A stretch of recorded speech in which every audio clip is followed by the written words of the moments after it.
Well, exactly. And then everyone sandbags. But guess what? They then did that in 1 year, and a lot of the big sandbagged deals for December didn't come in. And we as a company did not hit our target. And it's like, well, Whoops. these deals might have closed in October, September, earlier in the year if you hadn't trained your salespeople to sandbag.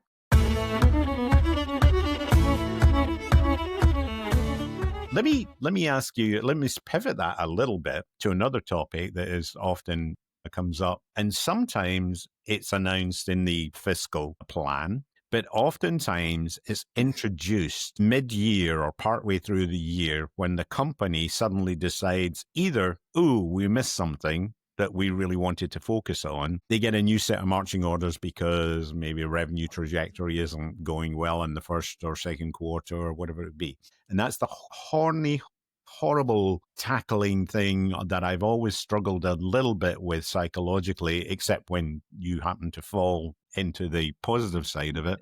Yeah, until you get the big cash payout. And you're like, I love them. These are great. Sales performance incentive schemes, or otherwise known as SPIFs. Yeah. SPIFs, I've got a love-hate relationship because, as I say, I've benefited from them, whereby, I've received some quite nice checks. Normally it was for a deal that I already had lined up and was closing anyway. So I always feel a bit ambivalent about SPIFs, but I do know that they cause quite a bit of discontent among salespeople because they start the year, they think they know what the plan is, and then suddenly there's a curveball introduced. And if it's minor, then that's not too much. That's not too bad. And you just slap the back of the person who is successful being able to get paid on it and go, you lucky dog, and on you go. But when it's suddenly something very significant and you see somebody getting paid for something that they were probably going to bring in anyway, I think it creates a lot of discontent around. So that's my ambivalence. You give me your experience of how those kind of mid-year curveballs affect the sales compensation professional. Yeah. So as it relates to SPIF, you're exactly right. People either tend to love them or hate them. And they're very, very few in between. I tend to be okay with them if you have a good program to start off with. And that's kind of like a big question mark. So like if you essentially just have these contests and you layer them on top of this pile of chicken entrails, then you have a problem. Because all you're doing is just throwing money at things and hoping that something works. And I've seen that before. Not a big fan. Because again, you just come across like you don't know what the hell you're doing. And now if you have a pretty good program and it's sort of in sync and congruent, and we have like a launch of a new product, we have something that was outside of the realm of understanding, some sort of significant market shift. There was an announcement, there's a merger and acquisition, something like that, or there's a really like a clear go-get. Like your competitor's doing this. Okay, we got to pivot quick. Those sorts of things are good reasons because how we make sure a SPIF makes sense is that it is temporary. It is not a thing where we train our customers to expect it every quarter, at the end of every quarter.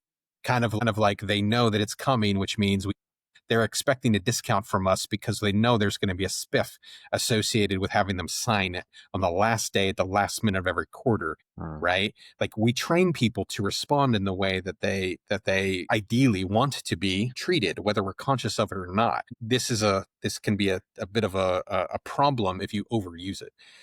It also, for a good SPIF to be good, it also needs to be like a reasonable percentage of the total comp. So it's kind of like if it's small enough, but meaningful enough. Right? Mm-hmm.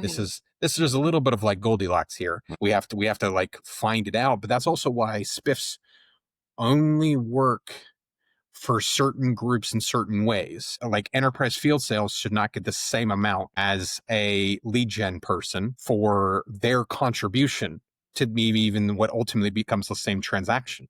They should have it. It should be sized locally to their relative total comp package, as well as one of the other reasons like a SPIF can work is it's got to be within your sphere of control. Yeah. Mm-hmm. So ideally, when I feel like some things have worked from a SPIF perspective, I have done it more of I've leaned more towards this the last few years. is more like a hunting license. Mhm. Like let's identify very specific things that need to be accomplished and put money associated with the accomplishment of those, rather than kind of like grandiose. If the company gets to this, where everybody's going to get this, I'd rather it be, give me the deals that we need in order to make the things happen.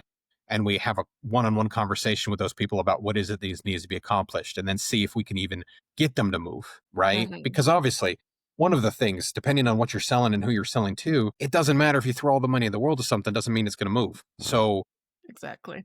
why get ourselves all twisted in with this idea that everything is coin operated when in fact it isn't? Mm. And that's so true. I worked for a company where every Q4 there would be a SPIF saying everything that's closed in the last 30 days, you get an extra X%. And my first year I got burned on it because I made my quota in Q3. I was like, look at me.